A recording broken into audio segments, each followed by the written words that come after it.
আজকে এই দিনটা যে এত ভালো দিন, যে আজকে এই সারা হল ভরে গেছে, তার জন্য আরো বেশি খুশির জন্য আরেকবার জোরে হাততালি দিতে হবে।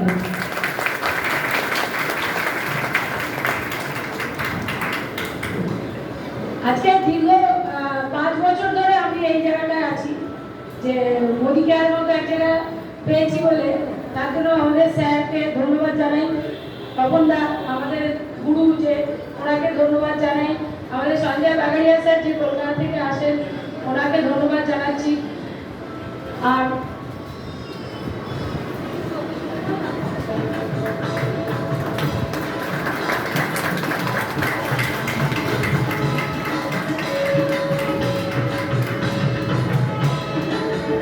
সবার প্রথমে জানাবো আমি আরো যারা আমার হাত ধরে এসছে, যাদের জন্য আমি এই জায়গাটা পেয়েছি, যে হাটলাইন না থাকলে এই জায়গাটা পাওয়া যায় না। এই হাটলাইনের দোকানেই কিন্তু এই জায়গাটা হয়, একার দ্বারা কিছু হয় না। আজকে হল ভরা লোক, আমরা যখন এসেছিলাম তখন এত লোক ছিল না, তখন আমরা ভাবিনি যে কিভাবে করব, কিন্তু তখন ঝাঁপিয়ে পড়েছিলাম বলেই কিন্তু আজকে এই জায়গাটা পেয়েছি।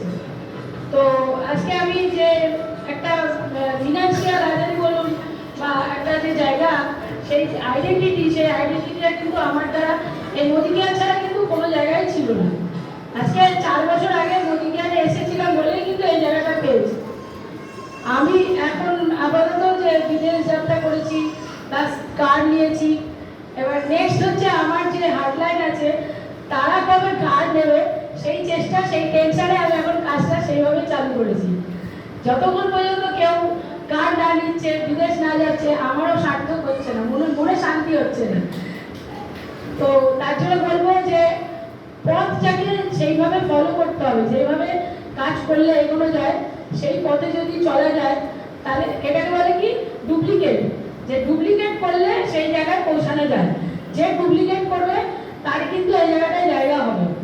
সেই জন্য বলবো যে সবাই এখানে যারা আছে প্রত্যেকের মাইন্ডসেট আর ধৈর্য রাখতে হবে। এই ধৈর্যটা হচ্ছে সব থেকে বড় জিনিস। ধৈর্য না থাকলে এই জায়গা থেকে কিন্তু করা যায় না। তা অনেকে আছে যে এখন ইমিডিয়েট কার মার্কেটে ঢুকে গেছে, তা আমারও ভালো লাগছে যে আমার পরপর আরো কতজন এখানে কার পাবে, বিদেশ যাবে। কোম্পানির এত ভালো সুযোগ যে আর কোনো কোম্পানি থেকে কিন্তু দেয়নি, যেটা আপনার এখন রিসেন্ট যে অফারগুলো দিয়েছে, ধনবর্ষা, শ্রীলঙ্কা যাওয়া, হ্যাঁ, এই ক্রাইটেরিয়াগুলো যদি বুঝে করা যায় তাহলে কিন্তু খুব সহজে কিন্তু এখান থেকে বিদেশ যাত্রা করা যায় আর ইনকামের জায়গা করা যায়। তো ওই জন্য বলবো যে এই ধনবর্ষা আর শ্রীলঙ্কাটাকে টার্গেট নিয়ে, কিন্তু ছোট ছোট টার্গেট নিয়ে কাজ করলে কিন্তু এই জায়গাটায় কিন্তু পৌঁছানো যাবে। আমিও আজকে ছোট ছোট টার্গেট নিয়েছিলাম বলেই আজকে বড় জায়গায় পৌঁছাতে পেরেছি। আমিও চাইবো যে তারা তোমরা সবাই ছোট ছোট টার্গেট নাও, নিয়ে এরকম একটা বড় জায়গায় পৌঁছাও। আর এমনি এখন বিজনেস বলতে এখানে তো যা বলার সেটা হচ্ছে, আমি তো দোকান চেঞ্জ করেছিলাম, এত মানুষকে, কিছু মানুষকে তো আমি দোকান চেঞ্জ করেছিলাম, তার ফলে তারাও ভালো ভালো জায়গাটা দেখতে পাচ্ছে।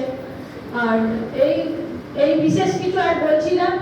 আমাদের স্যার আছে, তপনদা আছে, সন্তু আছে, সঞ্জয় বাগিয়া স্যার আছে, সবাই আসবে, কথা বলবে। আমি এখন রাখলাম।